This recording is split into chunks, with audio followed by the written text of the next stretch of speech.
Ponnani division സാഹിത്യോത്സവത്തിൻ്റെ പ്രധാന പ്രമേയമാണ് beyond the selfie എന്നുള്ളത്. അതിലൂടെ നമ്മൾ പ്രധാനമായി ഉദ്ദേശിക്കുന്നത് അതുക്കിയയിലൂടെ ബിയോണ്ട് ദി സെൽഫിനെ എങ്ങനെ പറയാമെന്നാണ് ഉദ്ദേശിക്കുന്നത്. പൊന്നാനിയാകുമ്പോൾ അതുക്കിയക്ക് വളരെയേറെ പ്രാധാന്യമുണ്ട്. ബഹുമാനപ്പെട്ട സൈനുദ്ദീൻ മഖ്ദൂം ഒന്നാമൻ രചിച്ച ആത്മീയതയിലേക്കുള്ള വിവിധ തലങ്ങളെ സൂചിപ്പിക്കുന്ന പ്രധാന ഗ്രന്ഥമാണ് അതുക്കിയ എന്നുള്ളത്. അപ്പം സൈനുദ്ദീൻ മഖ്ദൂം ഒന്നാമൻ്റെ പ്രധാന ഗ്രന്ഥമായതുകൊണ്ട് തന്നെ പൊന്നാനി സാഹിത്യോത്സവത്തിൻ്റെ പ്രധാന പ്രമേയം അതുക്കിയ ആവുക എന്നുള്ളത് വളരെ പ്രത്യേകതയുള്ളതാണ്. അതുക്കിയ നൽകുന്ന പ്രധാന സന്ദേശങ്ങൾ എന്തൊക്കെയാണ്? ഹിദായത്തുൽ അതുക്കിയ ഇലാ ത്വരീഖിൽ ഔലിയ എന്നാണല്ലോ അതുക്കിയയുടെ പൂർണ്ണ പേര്, അല്ലേ? അതെ. അള്ളാഹുലേക്ക് എത്തിച്ചേരാനുള്ള, അള്ളാഹുവിൻ്റെ ഇഷ്ടക്കാരാവാനുള്ള വഴികൾ, അതാണ് അതുക്കിയതിൻ്റെ ഒരു ആശയം എന്ന് പറയുന്നത്.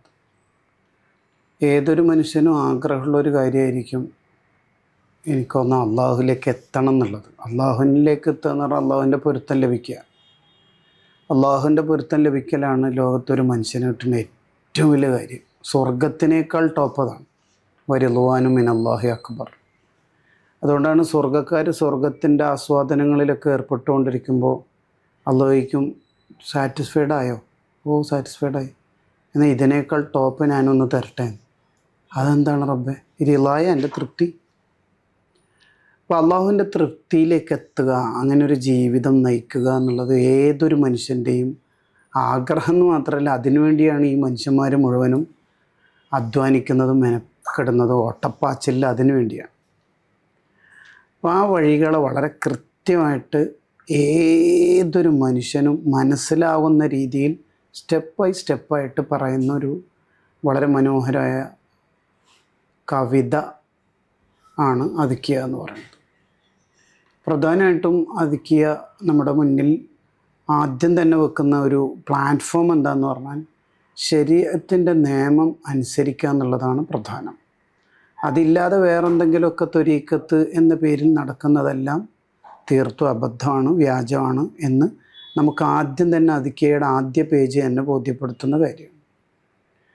തഖ്വൽ ഇലാഹു മദാറു കുല്ലി സഹാദത്തിൻ വത്തിബാഉ അഹ്വ റസു ഷർരി ഹബ ഇല. തെറ്റുകുറ്റങ്ങളുടെ ബേക്കിൽ പോകുക, ശരീരേച്ഛയിൽ നമ്മൾ ജീവിക്കുക, താന്തോന്നിയായി ജീവിക്കുക എന്ന് പറയുന്നത് പരാജയമാണ്. തഖ്വയിൽ അധിഷ്ഠിതമായ ജീവിതമാണ് വിജയത്തിൻ്റെ മാനദണ്ഡം എന്ന് പറഞ്ഞു തുടങ്ങുന്ന അതുക്കിയയിൽ പ്രധാനമായും 9 ഉപദേശങ്ങളാണ് പറയണത്. തൗബ, ഖനാഅത്ത്, സുഹദ്, അതുപോലെ സുന്നത്തായ കർമ്മങ്ങൾ ജീവിതത്തിൽ കൊണ്ടുവരിക, തഅല്ലുമുൽ ഇൽമു ശർഇയ്യായ ഇൽമു പഠിക്കുക, തവക്കുലായിട്ട് അള്ളാഹുൽ തവക്കുൽ ചെയ്ത് ജീവിക്കുക, ഇഖ്ലാസ്, പിന്നെ ഉസ്ലത്ത്, അനാവശ്യ കൂട്ടുകാരെന്നൊക്കെ മാറിക്കുക, ഹിഫ്ലുൽ ഔഖാത്ത്, സമയം വളരെ പ്രാധാന്യത്തോടു കൂടി കാണും. ഈ 9 വസിയത്ത് പറഞ്ഞിട്ടാണ് ഒരു മനുഷ്യൻ അള്ളാഹുലേക്ക് എത്തുന്ന വഴികളെ വളരെ കൃത്യമായിട്ട് അപഗ്രഥിക്കുന്നത്. ഇതാണ് അതുക്കിയുടെ ഒരു സമ്മറി എന്ന് പറയുന്നത്. അതുക്കിയ എന്ന് പറഞ്ഞാൽ അള്ളാഹുലേക്ക് എത്താനുള്ള പ്രധാന വഴികളെ പറ്റി പറയുന്ന ഒരു പ്രധാന കാവ്യ ഗ്രന്ഥമാണെന്നാണ് പറഞ്ഞത്. വലിക്കുല്ലി വാഹിദിഹിൻ ത്വരീഖും മിൻ തുറുഖ് ഇഖ്താറുഹു ഫയകൂനു മിൻ വാസില. ഒരുപാട് വഴികളുണ്ട് എന്നാണ്, അള്ളാഹുലേക്ക് എത്താൻ ഒരുപാട് വഴികളുണ്ട് എന്നാണ് പറയുന്നത്.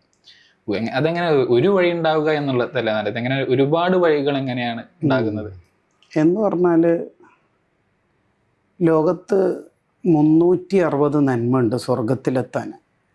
അടിസ്ഥാനപരമായി അയാൾക്ക് തൗഹീദ് വളരെ കൃത്യമാവുക, തെറ്റുകുറ്റങ്ങളിൽ നിന്നൊക്കെ മാറിയേക്കുക, എന്നിട്ട് അള്ളാഹുവിലേക്ക് എത്താൻ ഒരുപാട് വഴികളുണ്ട് എന്നതാണ് ഇസ്ലാം പറയണത്.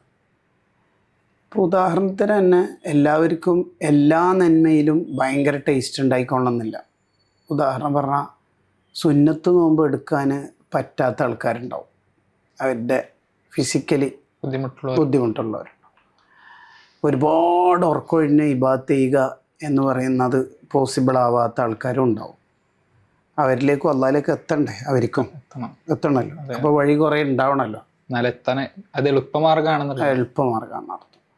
ഇപ്പോൾ സ്വർഗത്തിന് തന്നെ 8 വാതിലുകളുണ്ടല്ലോ, ഒറ്റ വാതിൽ പോരെ. വാതിൽ ടൈറ്റ് ആയതുകൊണ്ടും വാതിൽ ചെറുതായതുകൊണ്ടും അല്ലല്ലോ. വാതിലുകളുടെ ഇടയിലുള്ള വിസ്തീർണം 70 ആമൻ എന്നാണ് കിതാബ് പറയുന്നത്. അപ്പോൾ ഒരുപാട് വഴികൾ എന്ന് പറഞ്ഞാൽ പ്രധാനമായിട്ടും അതുക്കിയ 4 വഴികൾ പറഞ്ഞു എന്നേ ഉള്ളൂ, അല്ലാതെ 4 വഴികളേ ഉള്ളൂ എന്നുള്ളതല്ല. അതുക്കിയ പ്രധാനമായിട്ട് പറയണത്, ഒന്ന് പിന്നെ തെർബിയത്ത് നടത്തുന്ന ഒരു മുഅല്ലിമാവുക എന്ന് പറഞ്ഞാൽ ശിഷ്യന്മാർക്ക് മുത്തഅല്ലിമീങ്ങൾക്ക് ഇൽമു പറഞ്ഞു കൊടുക്കുന്ന, അവരുടെ സ്വഭാവം സംസ്കരിക്കുന്ന ആളാവുക. ഒന്ന് അള്ളാഹുലേക്ക് എത്താനുള്ള ഒരു വഴിയാണ്. രണ്ടാമത്തത് ഔറാദുകളിലായി ജീവിക്കുക എന്ന് പറഞ്ഞാൽ കൃത്യമായി ഇബാദത്തുകൾ കൊണ്ട് നടക്കുക എന്ന് പറഞ്ഞാൽ സാധാരണ ഫർള് നിസ്കാരം മാത്രമല്ല, ഒരു വിർദ തന്നെ കുറേ ചെയ്യുക. സുന്നത്ത് നോമ്പ്, സുന്നത്ത് നിസ്കാരം, തസ്ബീഹ്, ഖുർആനോത്ത്. മൂന്നാമത്തത് നല്ല ആൾക്ക് ജീവിക്കുന്ന ഇൽമിൻ്റെ അഹ്ലുകാർ, ആലിമീങ്ങൾ, അവരെയൊക്കെ സഹായിക്കുക. അത് മൂന്നാമത്തെ ഒരു വഴിയാണ്. ശരിക്കും മൂന്നാമത്തെ കാര്യമാണ് പിന്നെ രണ്ടാമത്തെ വഴിയേക്കാൾ സൂപ്പർ. കാരണം അവർ ഓൾറെഡി ഒരു ഇബാത്ത് ചെയ്യൽ മാത്രമല്ല, ഒരു സഹായം എന്ന് പറയുന്നൊരു എക്സ്ട്രാ കാര്യം കൂടി അവരിൽ നിന്ന് വരുന്നുണ്ട്. നാലാമത്തെ കാര്യം എന്ന് പറയണത് ഒരു വിറകൊക്കെ ശേഖരിച്ച്, അതൊക്കെ വിറക് ശേഖരിച്ചൊന്ന് എക്സാമ്പിൾ മാത്രമേ അതൊക്കെ ഉദ്ദേശിക്കുന്നുള്ളൂ. പിന്നെ കച്ചവടമൊക്കെ നടത്തി, അല്ലെങ്കിൽ ഒരു ഫ്രൂട്ട്സ് ഷോപ്പ് നടത്തി, അല്ലെങ്കിൽ ഒരു കയറിൻ്റെ ഷോപ്പ് നടത്തി, ഒരു മത്സ്യബന്ധനത്തിന് പോയി. നമ്മളെ നിങ്ങളുടെ പൊന്നാനിയിലും താനൂരൊക്കെ ഉണ്ടാവുമല്ലോ കുറേ മത്സ്യത്തൊഴിലാളികളുണ്ടല്ലോ, പാവങ്ങൾ. അവരൊക്കെ സ്വതക്കുകയും ചെയ്യും, ബാക്കി സംഖ്യ സ്വതക്കുകയും ചെയ്യും. ദീനിനെ നല്ല സ്നേഹിക്കുന്ന ആളുകൾ. അവരും അള്ളാഹിലേക്ക് അടുക്കണ്ടല്ലേ, അവരല്ലാഹിലേക്ക് അടുക്കാനാണല്ലോ ഈ കാര്യങ്ങളൊക്കെ ചെയ്യണത്. അപ്പോൾ തൻ്റെ ജോലിയിൽ നിന്ന് മിച്ചം വരുന്ന സംഖ്യ പാവങ്ങളെ സഹായിക്കാൻ വേണ്ടി മാറ്റിവെക്കുക, അതും അള്ളാഹുലേക്ക് അടുക്കാനുള്ള ഒരു വഴിയാണ്. കാരണം അവർക്ക് കുറച്ചും കൂടി ഒരു ഔട്ട്സ്റ്റാൻഡിങ് ക്വാളിറ്റി ഉണ്ട്. എന്തുകൊണ്ടെന്ന് വെച്ചാൽ അവർക്ക് കുറേ മോമിനിങ്ങളുടെ ദുആ കിട്ടും. എന്ന് പറഞ്ഞാൽ ഈ കുറേ വഴികൾ അള്ളാഹുലേക്ക് ഉണ്ട് എന്ന് പറയുമ്പോൾ തന്നെയും പിന്നെ മുത്തഅദ്ദിയായ ഇബാദത്തായിരിക്കും ലാസിമായ ഇബാദത്തിനേക്കാൾ സൂപ്പറാവുക. എല്ലാം ഒരേ കാറ്റഗറി അല്ല. ഇപ്പോൾ നിസ്കരിച്ചു ഒരാൾ, നോമ്പെടുത്തു, അത് സ്വന്തത്തിനാണ് ഉപകാരം, ഉഖറവിയായ ഉപകാരം. ഭൗതികമായ ഉപകാരം ഉണ്ടാവാം, പക്ഷേ അതല്ല മുഅ്മിനായ മനുഷ്യൻ ലക്ഷ്യം വെക്കുക. പക്ഷെ ഒരാൾ സ്വതക്ക കൊടുക്കുമ്പോൾ അയാൾക്ക് ഉഖറവിയായ ഉപകാരം 2 നിലക്കുണ്ട്. മുഅ്മിനീങ്ങളായ കുറേ മനുഷ്യന്മാരെ സന്തോഷിപ്പിച്ചു, പാവങ്ങളെ ചേർത്ത് പിടിച്ചു. അതുകൊണ്ടാണ് മറ്റുള്ളവർക്ക് ഉപകാരമുള്ള സുഹൃതം ചെയ്യലായിരിക്കും ഇസ്ലാമിൽ സ്വന്തം ഉപകാരമുള്ള ഇബാദത്തിനേക്കാൾ കൂടുതൽ മഹത്വം ഉണ്ടാവുക. അതാണ് അൽ മുഅ്മിനുല്ലദീ യുഖാലിത്തുന്നാസ വയസ്ബിറു അലാ അദാഹും. ജനങ്ങളോട് ഒന്നിച്ച് ഇടപഴകി ജീവിക്കുന്ന, അവരുടെ ബുദ്ധിമുട്ടുകളൊക്കെ സഹിച്ച് ക്ഷമിച്ച് അവർക്ക് വേണ്ട കാര്യങ്ങളൊക്കെ ചെയ്തു കൊടുക്കുന്ന മുഅ്മിനാണ് ഖൈർ, ഉത്തമൻ. ആരേക്കാൾ? മിനൽ മുഅ്മിനില്ലദീ ലാ യുഖാലിത്തുന്നാസ വലാ യസ്ബിറു അലാ അദാഹും. ഞാൻ എൻ്റെ കാര്യം സ്വന്തമായിട്ട് നോക്കി ജീവിച്ചോളാം എന്ന് പറഞ്ഞ് ജീവിക്കുന്നവരേക്കാൾ. 4 വഴികൾ പറഞ്ഞ പ്രധാന പോയിന്റ്. അപ്പം അതിൽ സമൂഹത്തിൽ ഇടപെട്ട് ജീവിക്കുന്ന ഒരു വഴിയുണ്ട്, അല്ലെങ്കിൽ അള്ളാഹു തആലയിൽ പൂർണ്ണമായി ഇബാദത്തിൽ ദിക്റിലും മുഴുകി ജീവിക്കുന്ന ഒരു വഴിയുണ്ട്. നമ്മുടെ നാട്ടിലെ ഉലമാക്കൾ, ഇപ്പം കേരളം എന്ന് പറഞ്ഞാൽ ഉലമാക്കളാൽ നിറഞ്ഞ ഒരു പ്രദേശമാണ്. ഇവിടെ എങ്ങനെ നമ്മുടെ സമസ്തയുടെ ആലിമീങ്ങൾ എങ്ങനെ ഇതിൽ ഏത് വഴിയിലൂടെയാണ്, എങ്ങനെയാണ് ഏത് വഴിയാണ് നമ്മുടെ ഉലമാക്കൾ തിരഞ്ഞെടുത്തിട്ടുള്ളത്? നമ്മുടെ ഉലമാൻ്റെ ചിത്രം നമ്മൾ പഠിച്ചു നോക്കിയാൽ അവർ ഒരു മൾട്ടി റൂട്ടാണ്. യഥാർത്ഥത്തിലൊരു മൾട്ടി റൂട്ടാണ് അവർക്ക്. നമുക്ക് അത് ചരിത്രത്തിൽ നിന്ന് എവിടെ നിന്ന് തുടങ്ങണം എന്ന് വെച്ചാൽ, ലോകത്ത് 360 നന്മ ഉണ്ട്, ഏതെങ്കിലും ഒരു നന്മ ഒരാൾക്കുണ്ടെങ്കിൽ അയാൾ സ്വർഗത്തിലെത്തും എന്ന് പറഞ്ഞപ്പോൾ സിദ്ദീഖുല്ലാഹിന് ചോദിക്കുന്നുണ്ട്, അഫിയ ഹസ്ലത്തുൻ വാഹിദ, എനിക്ക് ഏതെങ്കിലും ഒന്നുണ്ടോ നബി? അതിന് സിദ്ദീഖുല്ലാഹിനോട് നബി സല്ലല്ലാഹു അലൈഹി വസല്ലം പറയുന്നുണ്ട്, മോനിക്ക് 360 ഉണ്ട്.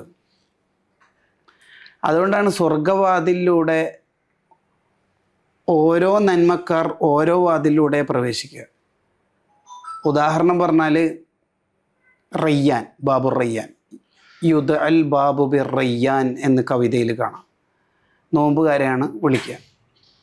ഇതേപോലെ ബാബു സ്വലാത്തുണ്ട്, നിസ്കാരം സ്പെഷ്യലായി കൊണ്ടു നടക്കുന്നവർ. പക്ഷെ സിദ്ദീഖുല്ലാഹിൻ്റെ സിസ്റ്റം എന്ന് പറഞ്ഞാൽ 8 വാതിലൂടെയും സിദ്ദീഖുല്ലാഹിന് പ്രവേശിക്കുമെന്ന് ഫത്താവ അൽ കുബ്രയിൽ ഇബ്നു ഹജർ ജനായിസിൻ്റെ അധ്യായത്തിൽ കൊണ്ടുവരുന്നുണ്ട്. അത് അവരുടെ ഒരു കറാമത്താണ്.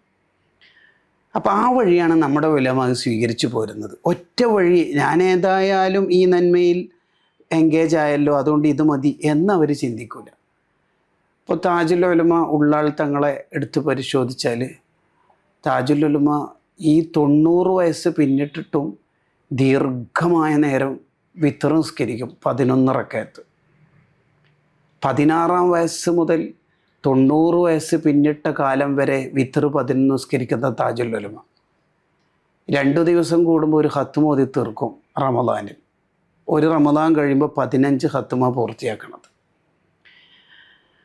നൂറുൽ ഉലമ എം എ ഉസ്താദിനെ ഒന്ന് കാണണം, അപ്പോയിൻമെൻ്റ് എടുക്കണം എന്ന് വിചാരിച്ച് ബാക്കി എല്ലാ സമയത്തും എൻഗേജാണ്. രാത്രി പിന്നിട്ടിട്ട് കുറച്ചധികം സമയം കഴിഞ്ഞിട്ട് പോയാൽ കാണാം എന്ന് വിചാരിച്ച്, കണ്ടാലോ എന്ന് വിചാരിച്ച് അവിടെ എത്തുമ്പോൾ ദീർഘനേരമുള്ള നിസ്കാരമാണ്, അതും വലിയ സൂറത്തോതി നിന്ന നിസ്കാരമാണ്. അപ്പോൾ വീട്ടുകാരോട് ചോദിച്ചു. അപ്പോൾ കുറേ നേരം നിസ്കരിക്കും, ഒരു 20 മിനിറ്റൊക്കെ. 20 മിനിറ്റ് കൊണ്ടൊന്നും ഉസ്താദിൻ്റെ നിസ്കാരം തീരൂല എന്ന് വീട്ടുകാർ പറയുന്നുണ്ട്. എന്ന് പറഞ്ഞാൽ പ്രസ്ഥാനത്തിൻ്റെ മീറ്റിങ്ങുകൾക്കും പ്രസ്ഥാനത്തിൻ്റെ പരിപാടികൾക്കും ഓടിച്ചാടുന്ന വലിയ പ്രകാശഗോപുരങ്ങളായ 2 പേർ നമ്മളിപ്പോൾ ഈ ചിത്രത്തിൽ തെളിയുന്നത് എന്താണെന്ന് വെച്ചാൽ അവർ മെഹ്റാബിനെ കെട്ടിപ്പിടിച്ച് ജീവിച്ചവരാണ്. പകല് മുഅ്മിനീങ്ങൾക്ക് വേണ്ടി, സ്ഥാപനത്തിന് വേണ്ടി, തക്കാഫലിന് വേണ്ടി, സംഘടനാ മീറ്റിങ്ങിന് വേണ്ടി, ക്യാബിനറ്റിന് വേണ്ടി, സെക്രട്ടേറിയറ്റിന് വേണ്ടി ഓടുമ്പോഴും രാത്രി അവർ അള്ളാഹുവായിട്ട് ദീർഘനേര സംഭാഷണത്തിലാണ്. അത് ഈ ഇമാമിങ്ങളുടെ ചരിത്രത്തിൽ നിന്നാണ് നമ്മുടെ ഉലമാ സ്വീകരിച്ചു പോകുന്നത്. ഇമാം ബുഖാരി റളിയല്ലാഹു അൻഹുവിനെ വായിക്കാത്തവർ ലോകത്ത് ആരും ഉണ്ടാവില്ല. ബുഖാരി ഇമാമിന് രക്ഷപ്പെടാൻ ബുഖാരി ഇമാമിൻ്റെ ദീർഘനേരത്തെ ഖുർആനോ തന്നെ മതിയല്ലോ. തറാവീഹ് നിസ്കാരം കഴിഞ്ഞാൽ അവിടെ തന്നെ ഇരുന്നിട്ട് 10 ജുസ് ഖുർആൻ ഓതും. ഒരു ദിവസം ഒരു ഖത്മ റമദാനിൽ ഓതി തീർക്കുന്നതിൻ്റെ പുറമെ തറാവീഹ് കഴിഞ്ഞാൽ അവിടെ തന്നെ ഇരുന്നിട്ട് ഒരു 10 ജുസ് ഓതും. എന്ന് പറഞ്ഞാൽ തറാവീഹ് കഴിഞ്ഞിട്ട് മാത്രം ഓതുന്ന ഖുർആന് 3 ദിവസം കൊണ്ട് ഒരു ഖത്മ വേറെ തീരുന്നുണ്ട് എന്ന് ചുരുക്കം. ബുഖാരി ഇമാമി ഇഷ്ടംപോലെ കിതാബില്ലേ, സ്വഹീഹുൽ ബുഖാരി അടക്കം. എന്നിട്ട് അവിടെ എടുക്കുന്ന ഒരു സ്ഥാപനത്തിന് വേണ്ടി കല്ല് ചുമന്ന് കൊണ്ടുപോകുമ്പോൾ ആൾക്കാർ ചോദിക്കുന്നുണ്ട്, എന്തിനപ്പോൾ നിങ്ങൾ ഈ പണിയൊക്കെ എടുക്കുന്നത്? യംഫൗനി, ഇതാണ് എനിക്ക് ആഖിറത്തിൽ ഉപകാരപ്പെടുക എന്ന് പറയുന്നുണ്ട്. ഇബ്നു ഹജർ അസ്ഖലാനി തൻ്റെ ഹദിയുസാരിയിൽ ബുഖാരി ഇമാമിൻ്റെ ചരിത്രം പറയുന്നിടത്ത് ഇത് നമുക്ക് എഴുതി തരുന്നുണ്ട്. ഇതേപോലെ ഇമാം ഷെഹറാനി റളിയല്ലാഹു 300 കിതാബ് ലോകത്തിന് സംഭാവന ചെയ്ത സൂഫിയാക്കളുടെ ഒരു കേന്ദ്രമാണ് ഷെഹറാനി ഇമാം. സക്കരിയ അൻസ്വാരി തങ്ങളുടെ ഏറ്റവും പ്രിയപ്പെട്ട ശിഷ്യന്മാരിൽ ഒരാളാണ് ഇമാം ഷെഹറാൻ റളിയല്ലാഹു. സുന്നത്ത് ഒന്നുപോലും ഒഴിവാക്കൂല. ആ ഇമാം ഷെഹറാനി റളിയല്ലാഹുവിൻ്റെ ജീവിതത്തെ നമ്മൾ അത്ഭുതത്തോടെ കാണണം. ഷെഹറാനി ഇമാമിൻ്റെ റൂമിൻ്റെ അടുത്ത് ഏകദേശം 100-നടുത്ത് കാഴ്ചയില്ലാത്ത ആൾക്കാരൊക്കെ ഉണ്ടാവും. അവർക്ക് വസ്ത്രം, അവരുടെ ഭക്ഷണം, ഇതൊക്കെ ഷെഹറാനി ഇമാമിൻ്റെ ചെലവിലാണ് കഴിയണത്. അപ്പോൾ തഹജ്ജുദ് ഉണ്ടല്ലോ എന്നല്ല, അതേ സമയം തന്നെ നമ്മുടെ ഉലമാ ഇത് സ്വീകരിച്ചു പോരുന്നതിൻ്റെ ഒരു കാര്യം എന്താണെന്ന് വെച്ചാൽ അവർ നമ്മുടെ ഇമാമിങ്ങളുടെ ഒരു വഴി സ്വീകരിച്ചു പോകുന്നുള്ളതാണ്. യൂസുഫ് സ്വാലിഹി ഷാമി റഹിമഹുല്ലാഹ് അത്ഭുതമാണ്. പിൽക്കാലത്ത് വന്ന വലിയൊരു മഹാപണ്ഡിതനാണ്. സുബുലുൽ ഹുദ വർറഷാദ് എന്ന 10-12 വള്ളിയുള്ള നബി സല്ലല്ലാഹു അലൈഹി വസല്ലമയുടെ ചരിത്രം പറയുന്ന കിതാബ് എഴുതാൻ മഹാനവറുകൾ 1000 കിതാബ് മുത്താല ചെയ്തിട്ടാണ് ഈ കിതാബ് എഴുതുന്നത്. 1000 കിതാബ്. ആ യൂസുഫ് സ്വാലിഹി ഷാമി റഹിമഹുല്ലാഹ് ഈ ഇൽമിൻ്റെ അഹ്ലുകാർ ആരെങ്കിലും മരണപ്പെട്ടാൽ അവരുടെ മക്കളെ ഏറ്റെടുക്കും അത്രേ. എന്നിട്ട് അവർ ഒരു നിലയിലെത്തുന്നവർ അവരുടെ മുഴുവൻ ചെലവ് ഏറ്റെടുക്കും. സുൽത്താനുൽ മുസ്താദ് ഏറ്റെടുത്തു, മർക്കസ് ഏറ്റെടുത്തു എന്ന് കാണാറില്ലേ? ഏകദേശം ജാമിയ മർക്കസ് നമ്മുടെ ഹോം കെയർ പദ്ധതി അടക്കം 21,841 അനാഥ മക്കളെ ഇതുവരെ ഏറ്റെടുത്തിട്ടുണ്ട്. 21,841. ഒരു അനാഥയെ സംരക്ഷിച്ചാൽ തന്നെ അയാൾ ഞാനും ഇങ്ങനെയാണ് സ്വർഗത്തിൽ നിന്ന് മുത്തനബി പറയണ സ്വല്ലല്ലാഹു അലൈഹി വസല്ലം. It is a singular term, not a plural.